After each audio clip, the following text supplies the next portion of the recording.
ইয়া রাসূলুল্লাহ ইয়া হাবিবাল্লাহ নবীজি আপনার সঙ্গে আমি 25টা বছর ধরে জীবন যাপন করে চালালাম আপনার সঙ্গে আমি সংসার করলাম নবীজি আপনার পদতলে আমি খাদিজা আপনাকে এত ভালোবাসি ইয়া রাসূলুল্লাহ ইয়া হাবিবাল্লাহ ওগো নবীজি আপনার পদতলে আমি খাদিজা আমার মাল সম্পদ গুলো সব বিলীন করেছি ইয়া রাসূলুল্লাহ আপনাকে আমার জানের চাইতে আমি খাদিজা বেশি ভালোবাসি ইয়া রাসূলুল্লাহ ইয়া হাবিবাল্লাহ তাই আমি খাদিজাতুল কুবরা আমি ইয়া রাসূলুল্লাহ আপনার সঙ্গে 25 বছর ধরে আমি খাদিজা যদি ভুল হয়ে যায় আপনার খিদমতে যদি ভুল হয় আপনার সম্মানে যদি ভুল হয়ে যায় আপনার খাদিজাকে আপনি ক্ষমা করে দিবেন ইয়া রাসূলুল্লাহ ওগো নবীজি আপনি যদি আমাকে ক্ষমা যদি না করিল আমার আল্লাহ তাআলা আমাকে ক্ষমা করবে না ইয়া রাসূলুল্লাহ ইয়া হাবিবাল্লাহ নবীজি আমার একটু দাবি ইয়া রাসূলুল্লাহ আবার যখন ইন্তিকাল হয়ে যাবে আমি যখন দুনিয়া থেকে বিদায় নিয়ে নেব আমি যখন দুনিয়া ছেড়ে চলে যাব ইয়া রাসূলুল্লাহ ইয়া হাবিবাল্লাহ নবীজি আপনি আমাকে কোন দুনিয়ার বাজারে দোকান থেকে কাফন কিনে আনবেন না ইয়া রাসূলুল্লাহ কোন বাজারের যেন কাফন না হয়ে যায় ইয়া রাসূলুল্লাহ ইয়া হাবিবাল্লাহ নবীজি আপনার জুব্বা পাগড়ি মোবারক দিয়ে আমার কাফন আপনি দিয়ে দিবেন ইয়া রাসূলুল্লাহ ইয়া হাবিবাল্লাহ নবীজি আপনার কাছে আমার এটাই হলো দাবি আল্লাহ তাআলা খাদিজাতুল কুবরাকে আল্লাহ এত ভালোবেসেছিলেন আমার খাদিজা যখন আমার নবীর কালমা পড়েছিলেন মধু মাখা কালমা পড়ে খাদিজাতুল কুবরা যখন ইসলাম কবুল করলেন আমার নবীকে আল্লাহ তাআলা জানাইয়াছিলেন আয়ে জিবরিল চলে যাও আমার নবীকে জানাইয়া দাও কারণ এই জন্যই পৃথিবীতে যখন কালেমা দাও যখন হয় আমার নবী মুস্তাফা সাল্লাল্লাহু তাআলা আলাইহি ওয়াসাল্লাম খাদিজাকে কালেমা দাও তাইনি খাদিজা তুমি মুসলমান হয়ে যাও এ খাদিজা তুমি ইসলাম কবুল করে নাও আমার নবী দাওয়াত দেয়নি আমার নবী সবে মাত্র বাড়ি থেকে বের হয়েছিলেন আবার খাদিজা বলে ইয়া রাসূলুল্লাহ কোথায় যাবেন ইয়া রাসূলুল্লাহ আল্লাহর নবী বলেছিলেন বলে খাদিজা আল্লাহ তাআলা আমাকে নবী বানিয়েছিল আল্লাহ তাআলার ভয় ডর দেখাতে হবে মানুষের সামনে কালেমার দাওয়াত দিতে জোরে বলো আবার খাদিজা বলেছিলেন ইয়া রাসূলুল্লাহ ইয়া হাবিবাল্লাহ নবী গো আপনার কালমা পড়ে আপনি আমাকে মুসলমান বানায়ানি আবার খাদিজা সর্বপ্রথমে মহিলাদের মধ্যে আমার খাদিজা যখন কলমা পড়লেন মধুমাখা কলমা পড়লেন আশহাদু আল্লা ইলাহা ইল্লাল্লাহ মুহাম্মাদুর রাসূলুল্লাহ সাল্লাল্লাহু তাআলা আলাইহি ওয়াসাল্লাম ইয়া খাদিজা আমার নবী মধুমাখা কালমা যখন পড়লো আল্লাহ তাআলা বলে হয় জিবরিল আমি দাও চলে যাও আমার নবীকে জানাইয়া দাও ইয়া খাদিজাতুল কুবরা যখন আমার নবীর কালমা পড়ে মুসলমান হয়ে গেছে আমি আল্লাহ তাআলা খাদিজার জন্য জান্নাতের মধ্যে আমি আল্লাহ সোনার ইট দিয়ে জান্নাতি ঘর বানিয়েছি জিবরিল আলাইহিস সালাম তিনি বলেন আমি নবী মুস্তাফার কাছে এসে হাজির হলাম জিবরিল আমিন বলে আসসালাতু ওয়াসসালামু আলাইকা ইয়া রাসূলুল্লাহ আসসালাতু ওয়াসসালামু আলাইকা ইয়া হাবিবাল্লাহ। ইয়া রাসূলুল্লাহ নবীজি, আপনার খাদিজাতুল কুবরার জন্য আল্লাহ তাআলা আমাকে পাঠিয়েছিল। আপনার খাদিজা কলমা পড়ে মুসলমান হয়েছে, তাই ইয়া রাসূলুল্লাহ আপনার খাদিজাতুল কুবরার জন্য আল্লাহ তাআলা জান্নাতে একটা শরবতের পেয়ালা পাঠিয়েছেন। এই শরবতটা খাদিজাতুল কুবরা তিনি পান করে দিবেন। ইয়া রাসূলুল্লাহ, আর খাদিজার জন্য আল্লাহ তাআলা জান্নাতের মধ্যে সোনার ইট দিয়ে ঘর বানিয়েছেন। জোরে বলো।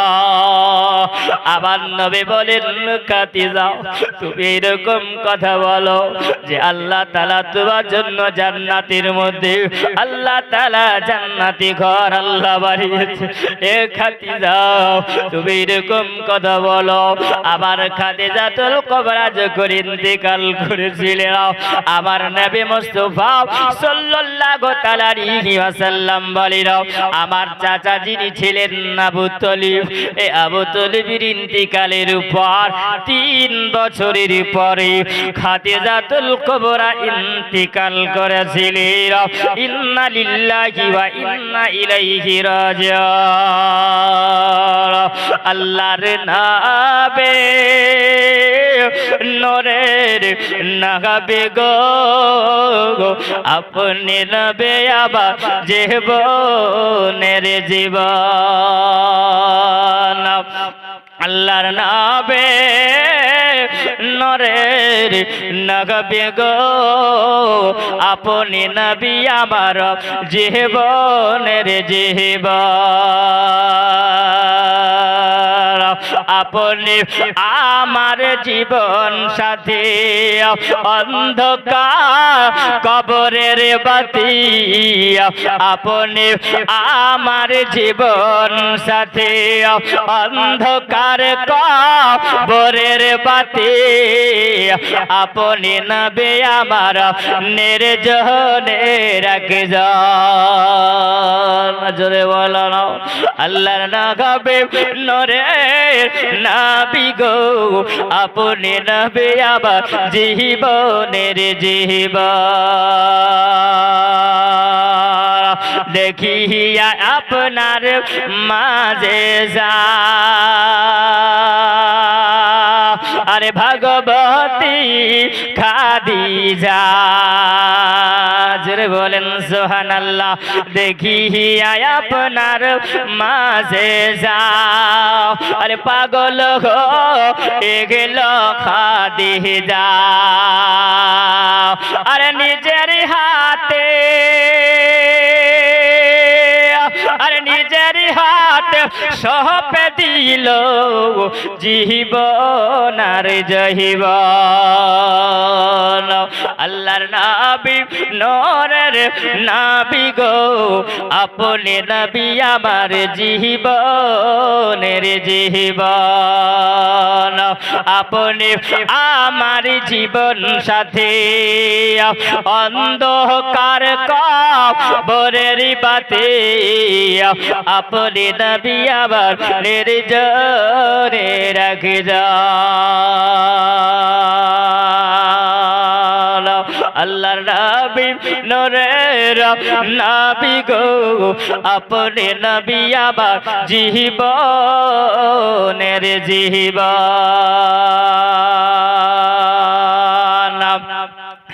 দেখিয়া রব হযরতে বেলাল, প্রেমেতে হো ইয়া মাতাল। জোরে বলেন। দেখিয়া রব হযরতে বেলাল, প্রেমেতে হো ইয়া মাতাল। কত কষ্ট পেল বেলাল, কত কষ্ট পেল বেলাল ও মায়ার জালাতান আল্লাহর নবী নূরের নবী গো আপনি নবী আমার জীবনের জীবন আপনি আমার জীবন সাথে অন্ধকার কবরের পথে আপনি নবী আমার নির্জনে রেখে যান আল্লাহুম্মা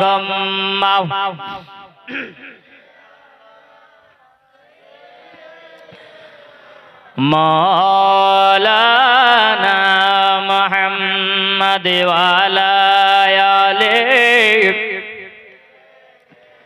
মাওলানা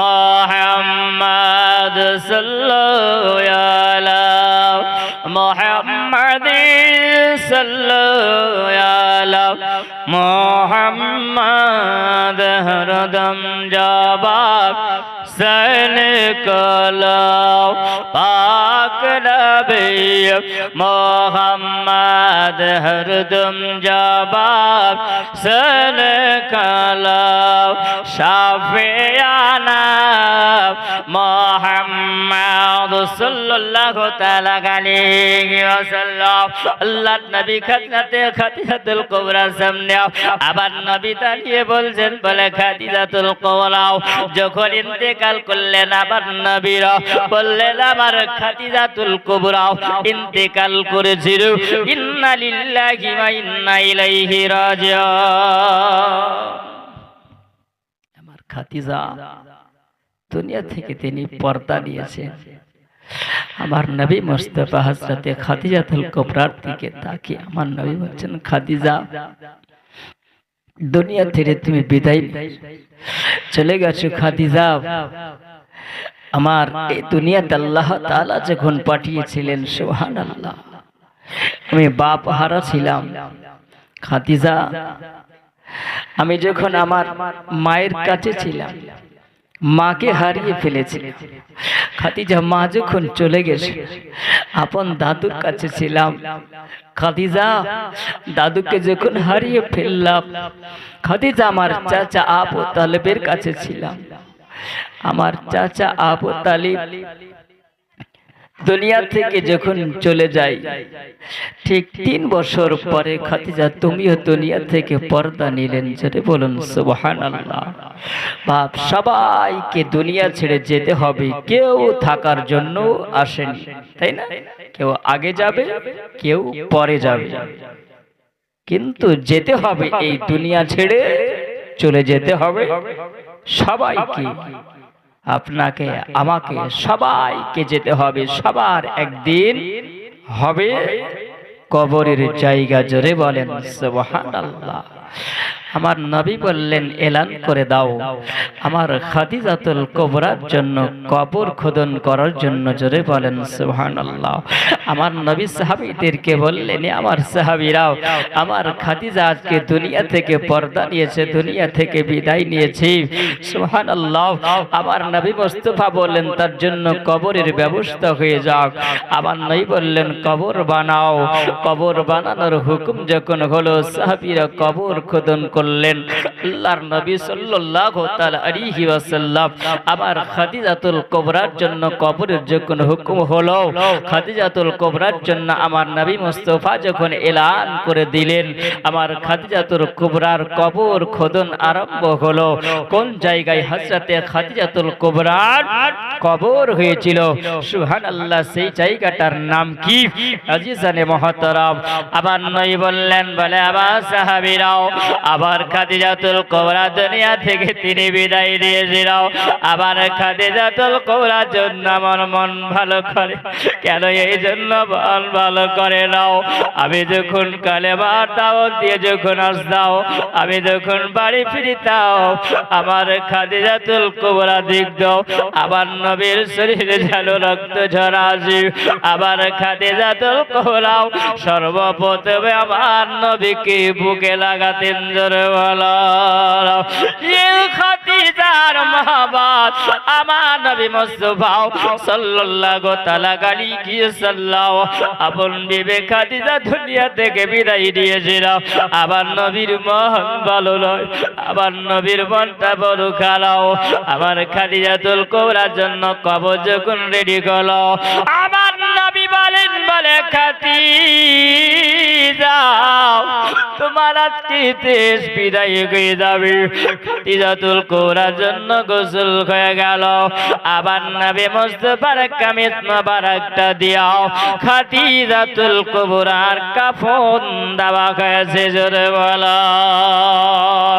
আর আবার নবীর ওসিয়ত আছে, আবার নবী বলেন খাদিজার জন্য যখন কাফনের ব্যবস্থা হয়ে গেল, আবার নবী বলেন খাদিজার জন্য ওই সমাজে কোনো জানাজার হুকুম হয়নি। খাদিজার জন্য ওই সময় জানাজার হুকুম ছিল না। আমার নবী বলেন ওই খাদিজাতুল কুবরা আগে যখন কবরে নিয়ে যাওয়া হলো, ওই কবরে যখন নামাজ, আবার নবী বলে আমি খাদিজার কবরে আমি নেমেছিলাম, জোরে বলো। আপন বিবির কবরে আমার নবী নামলেন। এ খাদিজার কবরে আমার নবী যখন নামলে, আমার নবী জানো ওই সময় দুই চোখ আমার নবীর পানি ঝরে যায়, আমার নবী কেঁদে যায়। আমার নবী আত্মবারাকাটা ভালাইয়া দিয়াও হযরতে খাদিজাতুল কুবরার লাশটাকে আমার নবী নামালে। আবার নবী খাদিজাতুল কুবরার লাশটাকে যখন নামায়া দিলেন, আবার নবী নিজে হাতে যখন খাদিজার লাশটাকে নামায়া দেওয়ার পরে আবার নবী হযরতে খাদিজাতুল কুবরার জন্য আবার নবী চোখের পানি ঝরে যায়।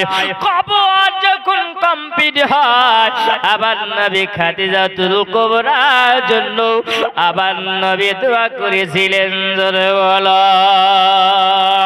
সাহাবীরা বলে ইয়া রাসূলুল্লাহ, ইয়া হাবিবাল্লাহ, নবীজি আপনার চোখ দিয়ে পানি ঝরে যায়, আমরা যে আপনার চোখের পানি সহ্য করতে পারি না, আপনার চোখে পানি ঝরে যায়। আজকে পশু পাখিরাও, আসমানের তারকারাও, আসমানের ফেরেশতারাও, আজকে জমিনের পরিন্দারাও আপনার চোখের পানি তারা সহ্য করতে পারে না। ইয়া রাসূলুল্লাহ, ইয়া হাবিবাল্লাহ, নবীজি আপনি যদি চোখের পানি বন্ধ না করেন, কাউরি চোখের পানি বন্ধ হবে না। আবার নবী খাদিজাতুল কুবরাকে কবর দিয়াও আবার নবী চলে আসলেন। আমার সোনাবাড়ি কি বাপজিরা, আমার আম্বাজিরা সোনাবাড়ি কি রাও, আমার মা খালারাও, দেখো আমার নবীর বিবি হারা বেদনাও। আবার নবী বললেন খাদিজাকে কবরে শুইয়ে দিয়াও। আবার বেটি হযরতে ফাতেমা জাহরাও, তিনি হলেন ছোট্ট বাচ্চাও, রেখে দে। আবার নবী বলে ওগো রব্বুল আলামিন আল্লাহ, তুমি আমাকে নবী বানিয়েছো মাওলানা আল্লাহ। সবে মাত্র 7 বছর হয়েছে, 7 বছর হয়েছে কালেমার দাওয়াত দেওয়া মানুষের কাছে, জোরে বলো। মাত্র 7 বছর হয়েছে। আমার নবী মুস্তাফা সাল্লাল্লাহু তাআলা আলাইহি ওয়াসাল্লাম একজন গোলামকে ডাকলেন, যার নাম হলো যায়েদ বিন হারসা, জোরে বলুন। কি নাম বললাম? যায়েদ বিন হারসা। তিনি কে ছিলেন? আবার নবীর গোলাম ছিলেন, জোরে বলুন। পুরুষদের মধ্যে সর্বপ্রথমে কালমা পড়েছিলেন যিনি, তিনি হচ্ছেন হযরতে আবু বকর সিদ্দিক, জোরে বলুন। কে? আবু বকর সিদ্দিক। পুরুষদের মধ্যে। মহিলাদের মধ্যে হযরতে খাদিজাতুল কুবরা রাদিয়াল্লাহু তাআলা আনহা।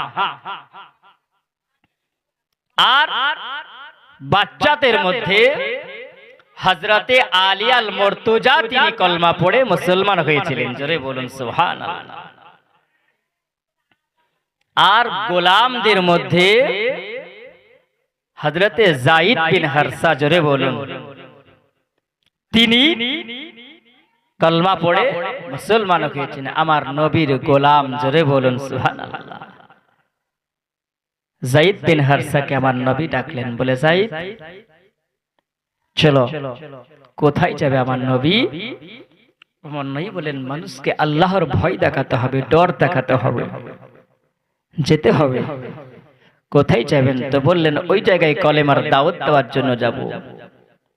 সেই জায়গা, যেই জায়গার নাম হচ্ছে তাইফ নগর, জোরে বলুন সুবহানাল্লাহ। তাইফ শহরে যেতে হবে, ওইখানে মানুষকে কালেমার দাওয়াতটা দিতে হবে। যায়েদ বিন হারসাকে আমার নবী সঙ্গে করে নিয়ে চলতে লাগলেন। খাদিজাতুল কুবরার নিজের বিবিকে হারার যন্ত্রণাটা নিয়ে আমার নবী চলতে আরম্ভ করলেন।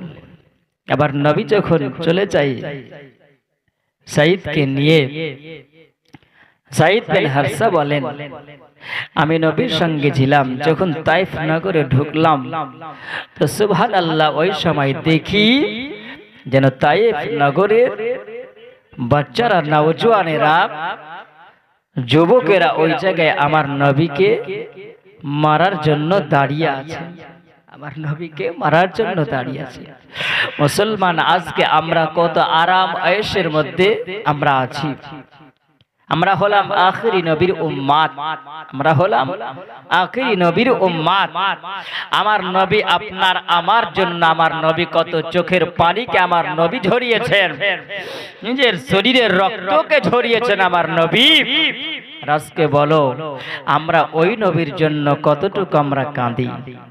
আমরা নবীর জন্য একবারও কেঁদেছি? বাপ, যে নবী আমার আপনার জন্য কেঁদেছেন, সেই নবীর জন্য আমরা একবারও কাঁদি না, আমার নবীর জন্য একবারও চিন্তা করি না। যে নবী আমার এই দুনিয়াতে কেঁদেছেন, আমার নবী মুস্তাফা এখনো কবরে আমার নবী ইয়া রব্বি হাবলি উম্মতি উম্মতি করছেন, জোরে বলুন সুবহানাল্লাহ। তাই জন্য কবি বলেছেন, মান যদি দিতে হয় নবীকে দিও, ভালো যদি বাসতে হয় এই নবীকে বাসা, জোরে বলেন মহব্বতে বলেন, মান যদি দিতে হয় নবীকে দিও, ভালো যদি বাসতে হয় নবীকে বাসাও। তোমার দুঃখ বেদনা যিনি সইতে পারে না, তোমার দুঃখ বেদনা যিনি সইতে পারে না, সেই নবীকে মহাবতে ভালোবাসিয়া মন যদি দিতে হয় নবীকে দিয়া, ভালো যদি বাসতে হয় নবীকে বাসাও। সারা জীবন কেঁদেছিলেন এগিয়ে যে দুনিয়া, এখনো শুয়া কাঁদছেন নবী সোনার মদিনায়, জোরে বলো না।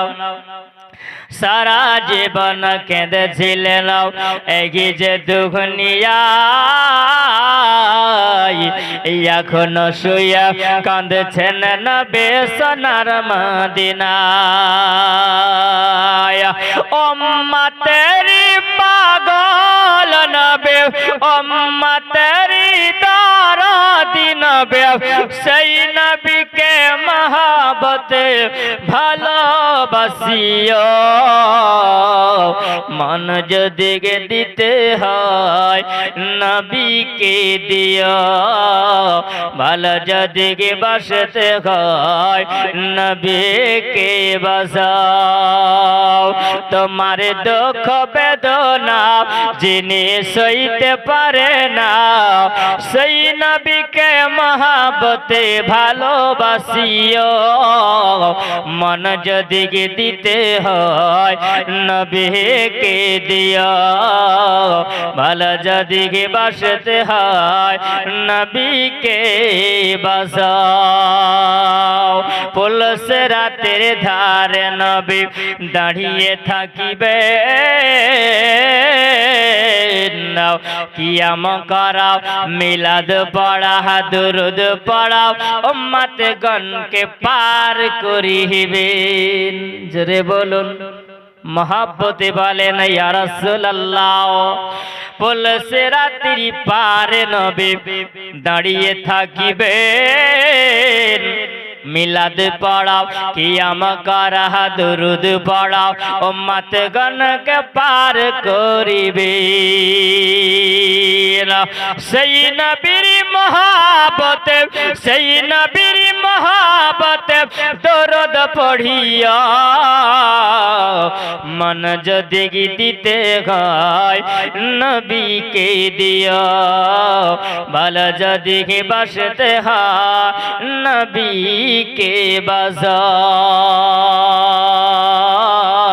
मन जदिगे दिते हैं नबी के दियो আবার নবী মুস্তাফা তিনি বলেন আবু ইসমাঈল যায়েদ বিন গারসাকে নিয়ে যখন চলতে আরম্ভ করি হঠাৎ করে দেখা যায় যেন ওই সময় দেখা গেল কিছু নওজোয়ান যুবকেরাও যেন ওই জায়গাতে আমার নবীকে জানো তারা যেন পাথর মারতে আরম্ভ করেছে আবার নবীকে তারা পাথর মেরে যায় আবার নবী বলছিল ও তায়েফের যুবকেরা বলো তোমরা কেন আমাকে পাথর মারো ও আমার আব্বাজিরা সোনাবাড়িকে রাও বলো আমার নবীকে কত ভালোবাসো আমার নবী গো উম্মতি দরদি নবী গো আমার ওই নবীকে তারা পাথর মারে আমার নবী বলছেন তায়েফের যুবকেরা বলো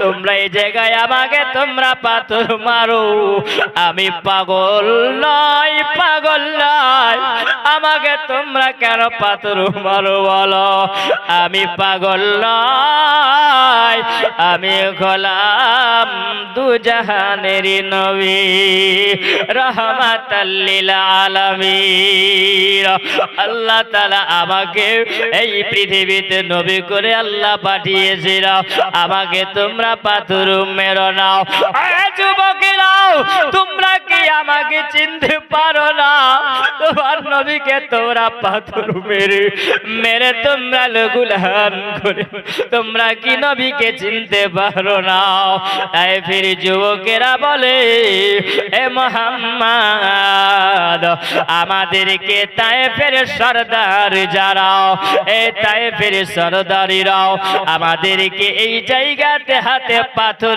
নিয়ে দাঁড়িয়ে থাকতে বলেছে আর বলেছে যখন মুহাম্মদ আসবে আব্দুল্লাহর বেটা যখন আসবে তখন তোমরা পাথর মেরে মেরে তাকে তোমরা লগুলাহান করে দিবে কেন নাই মুহাম্মদ যদি আজকে তায়েফ নগরে আসার পরে যদি তার কলেমা দাওয়াত দেয় একটা নাকি নতুন ধর্ম চালু করেছে যেই ধর্মটার নাম হলো ইসলাম জোরে বলো যেই ধর্মটার নাম হলো ইসলাম আল্লাহ তাআলা পবিত্র কোরআন আল্লাহ ঘোষণা করে দিয়েছিল আল্লাহ তাআলা জানায়া দিয়েছিল ইন্নাদ দীনা ইনদাল্লাহিল ইসলাম ইসলাম ধর্মটা নিশ্চয় হলো আল্লাহর কাছে মনোনীত ধর্ম আল্লাহর কাছে পছন্দনীয় ধর্ম এই জগৎবাসীরা ইসলাম ধর্মের মধ্যে যারা নবীর কলমা যারা পড়ে দিয়েছো আমার ঈসা নবী বলেছেন জগৎবাসীরা ওই নবীর কলমা যদি তোমাদের নসিবে যদি হয়ে যায়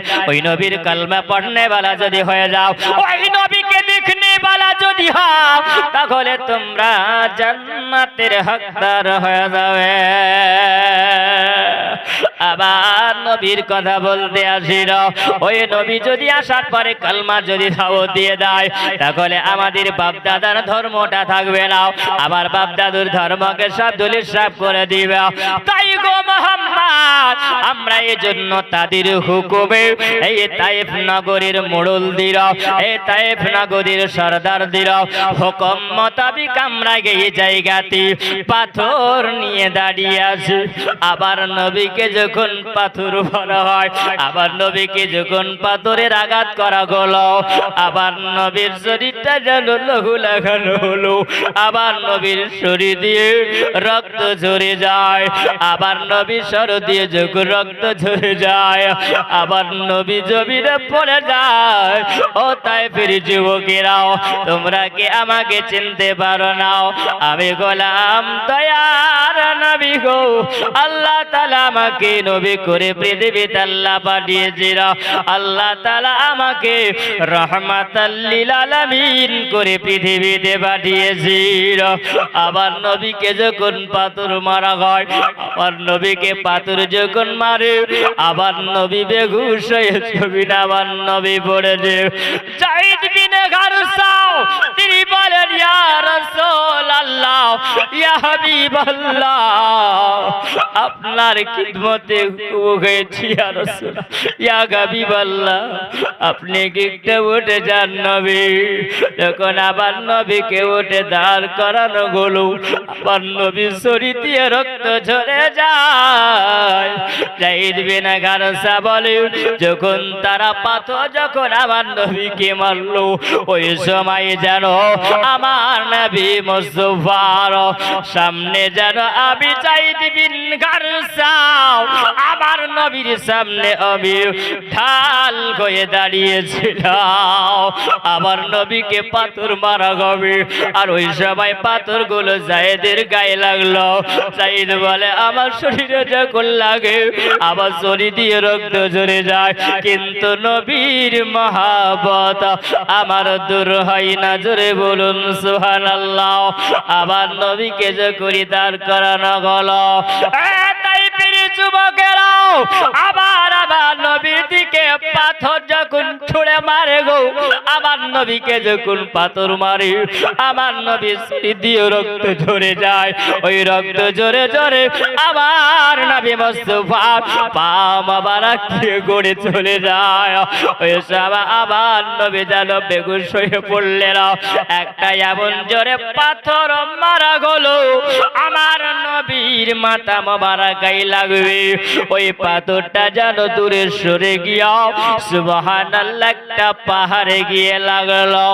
আর ওই দ্বিতীয় পাহাড়েটা যেমনই লাগাও, সঙ্গে সঙ্গে পাথরটা যেন চুরমার হয়ে গেল।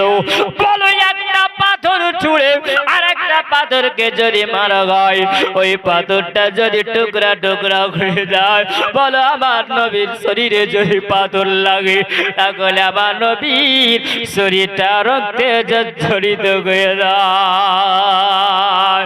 আবার নবী মুস্তাফাকে ওই জায়গায় যখন যায়েদ বিন গারসা উঠালিল, আবার নবী মুস্তাফা সাল্লাল্লাহু তাআলা আলাইহি ওয়াসাল্লাম কি ওই জায়গায় আমার নবী রক্ত ঝরা নবী, আবার নবীকে উঠানো হলো। ও তায়েফবাসীরা, আমার নবীকে তোমরা চিনতে পারলে না, আবার নবীকে তোমরা জানতে পারলে না, যিনি হলেন রাহমাতাল লিল আলামিন। জোরে বলো না, আমার রাহমাতাল লিল আলামিন। আমার নবীকে যায়েদ বিন গারসা বলে, আমার নবীকে যখন নিয়ে গেলাম একটা ওই জায়গাতে সামনে নিকটে দেখা গেল, আবার নবীকে নিয়ে যাওয়া হলো একটা আঙ্গুরের বাগানে নিয়ে যাওয়া হলো। ধরে বলো, আবার নবী কই আঙ্গুরের বাগানে যখন আবার নবীকে আরাম করানো হলো, আবার নবী ওই জায়গায় আরাম ফরমাবিল। সুবহানাল্লাহ। ওই জায়গাতে যেন একজন ব্যক্তি আসার পরে দেখলেন যে এটা তো হলো আব্দুল্লাহর বেটা মুহাম্মদ। দেখার পরে যার নাম হলো রাবিয়া বিন উতবা। এই উতবা আসার পরে দেখলো এটা তো আব্দুল্লাহর বেটা মুহাম্মদ, এটা তো হলো মোহাম্মদ আব্দুল্লাহর বেটাও একে কেন এত রক্ত মাখানো জামা কাপড় কেন তার শরীর দিয়ে কেন রক্ত ঝরে যায় আবার নবী ওই জায়গাতে সুবহানাল্লাহ আবার নবী আরাম ফরমায় ওই জায়গাতে রাবিয়া বিন উতবা সাইবাও তারা জানো আমার নবীকে দেখার পরে তাদের দিলে যেন একটু মায়া আসলো আমার নবীকে দেখার পরে তাদের দিলে যখন মায়া আসে আমার নবীর কাছে এক গিলাস আগুরের শরবত নিয়ে এসে হাজির করেছিল জোরে বলো আর ওই বাগানে একজন ব্যক্তি ছিল ওই ব্যক্তিটা দেখলো যেন আমি দেখলাম জানো ওই সমাতে মোহাম্মদকে দেখতে পেলাম আমি দেখেছিলাম সুবহানাল্লাহ ওই জায়গায় যখন ওই গোলামটাও আমার নবীর কাছে যখন ওই এক গিলাস শরবতটা দিয়েছে যখন দিল আমার নবী মুস্তাফা সাল্লাল্লাহু তাআলা আলাইহি ওয়াসাল্লাম আমার নবী বিসমিল্লাহ পড়ে পান করলেন জোরে বলো মুহাম্মদ হরদম জবান সনে কালাম শফিআনা মোহাম্মদ দেহ দে পাল তুল দে ও মাঝি হালা করিস না দেহ দে পাল তুল দে ও মাঝি হালা করিস না ছেড়ে দেখ নৌকা আমি যাব মদিনা ছেড়ে দে নৌকায় আমি যাব মদিনা জোরে বলেন সুবহানাল্লাহ দেহ দে পাল তুলে দে ও মাঝি হালা করিস না ছেড়ে দে নৌকা আমি যাব মদিনা ছেড়ে দে নৌকা আমি যাব মদিনা আমি দেখব মদিনা আমি যাব মদিনা জোরে বলেন সুবহানাল্লাহ দে পাল তোলে দে ও মাঝি হালা করিস না ছেড়ে দে নৌকা আমি যাব মদিনা ছেড়ে দে নৌকা আমি যাব মদিনা মক্কায় নবী এলা মায়া মিনার ঘরে হাসিলে হাজার মানে কাঁদিলে মুক্তা ঝরে জোরে বলেন মক্কায় নবী এলা মায়া মিনার ঘরে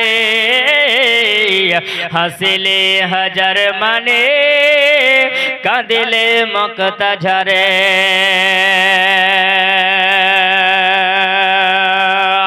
মক্কায় নবী এলা মায়া মিনার ঘরে হাসিলে হাজার মানে কাঁদিলে মুক্তা ঝরে ও দয়াল মুর্শিদ যার শাখা ও দয়াল মুর্শিদ যার শাখা তার কিসের ভাবনা আমার হৃদয় মাঝে কাবা নয়নে মদিনা আমার সাথে বলেন আমার হৃদয় মাঝে কাবা নয়নে মদিনা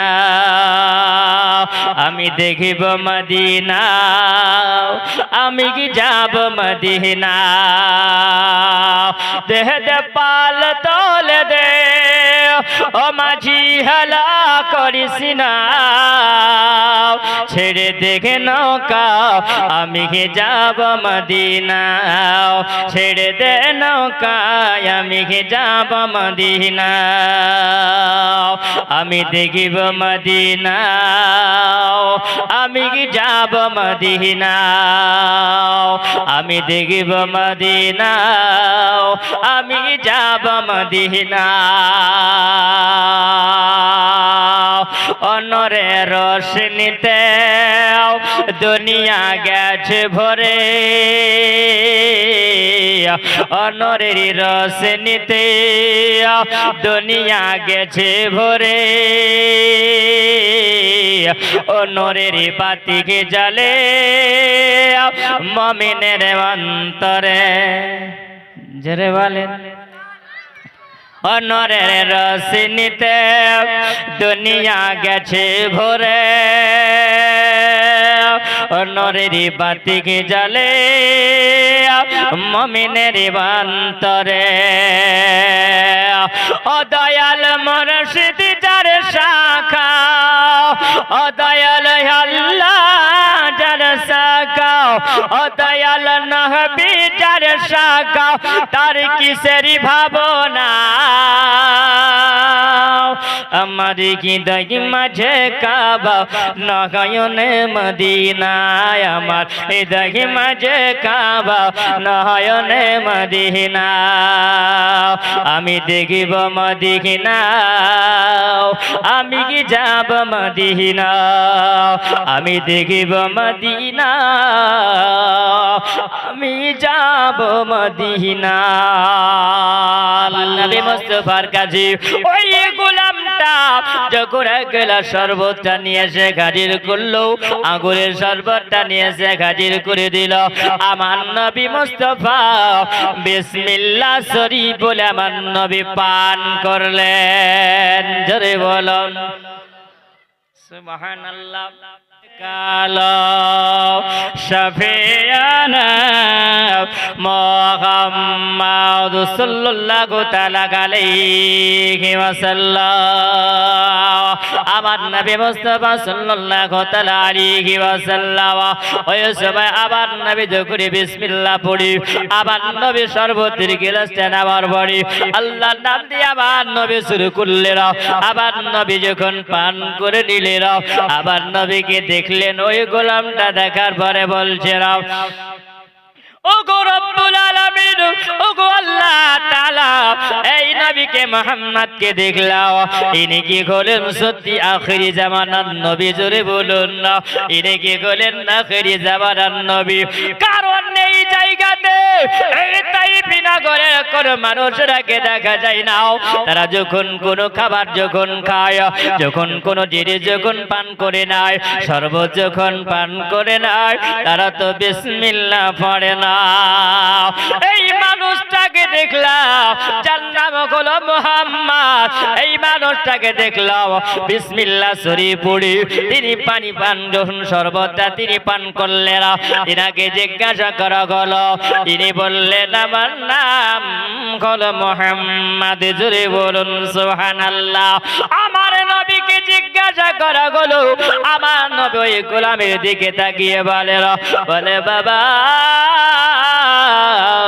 তোমার বাড়ি কোথায় বলো। আবার নবীকে যখন ঠিকানা বললেন, আবার নবী বললেন ওই দেশটা হলো আমার মতন একজন আল্লাহ তাআলা পৃথিবীতে পয়গম্বর পাঠিয়েছিলেন, যেনার নাম হলো ইউনূস আলাইহিস সালাম। জোরে বলুন সুবহানাল্লাহ।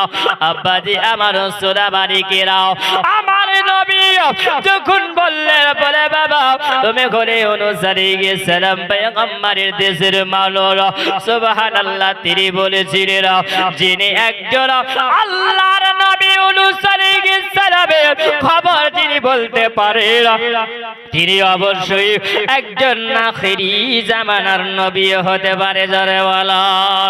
আমি এই কথাটার অপেক্ষা দিয়েছিলাম, যিনি যদি নবীর ঠিকানা যখন দিয়ে দিবেন, আবার নবীকে বললেন ও ইয়া রাসূলুল্লাহ, ইয়া হাবিবাল্লাহ, নবীজি আর দেরি করা যাবে না ইয়া রাসূলুল্লাহ, আমি জানি আপনি হলেন আখিরি জামানার নবী, আপনার মধু মাখা কলমা পড়ায়াও আপনি আমাকে মুসলমান বানায়া নিন। জোরে বলুন।